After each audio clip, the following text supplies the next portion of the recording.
गुणस्तरीय शिक्षा प्राप्त गर्ने विद्यार्थीको हकलाई केन्द्रमा राख्ने हो भने सरकार र शिक्षकबीच वार्ता तत्काल निष्कर्ष नपुग्नु पर्ने कारणै छैन। 80% भन्दा बढी विद्यार्थी पढ्ने सामुदायिक विद्यालयमा वैशाख 2 गतेदेखि नै सुरु हुनुपर्ने भर्ना अभियान ठप्प छ। शिक्षक आन्दोलनका कारण गत चैत्र 20 गते शिक्षकहरूले थालेको सडक आन्दोलनले गर्दा 80 लाख भन्दा बढी विद्यार्थीको शैक्षिक सत्र प्रभावित हुने निश्चित प्राय भइसकेको छ। वैशाख 11 गतेदेखि सुरु हुने परीक्षा तयारीमा रहेका कक्षा 12 का लाखौं विद्यार्थी अन्यलमा छन्। गत चैत्रमा माध्यमिक शिक्षा परीक्षा एसी दिएर आगामी शैक्षिक भविष्यको मिठो सपना सँगालेका 5 लाख भन्दा बढी विद्यार्थीहरू उत्तर पुस्तिका जाँच सुरु भएकै छैन।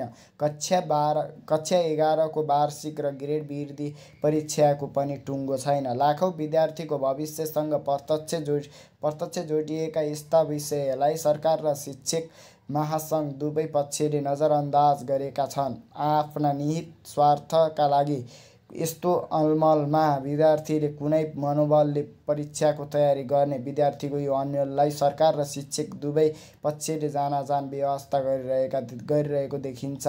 उता प्रतिपक्ष दलका नेताहरूले शैक्षिक आन्दोलनलाई स्वार्थको रोटी सेक्ने अवसरका रूपमा मात्रै लिएको स्पष्ट छ। 2072 सालमा जारी भएको संविधान अनुकूल हुने गरी शिक्षा ऐन बनाउन शिक्षकहरूले आन्दोलन नगरे पनि सङ्घीय सरकार आफैले पहल गरिसक्नुपर्ने हो। यसअघि एक पटक गरेको सहमति कार्यान्वयन नगर्दा शिक्षकहरूले सरकारलाई विश्वास नगर्नु अस्वाभाविक होइन।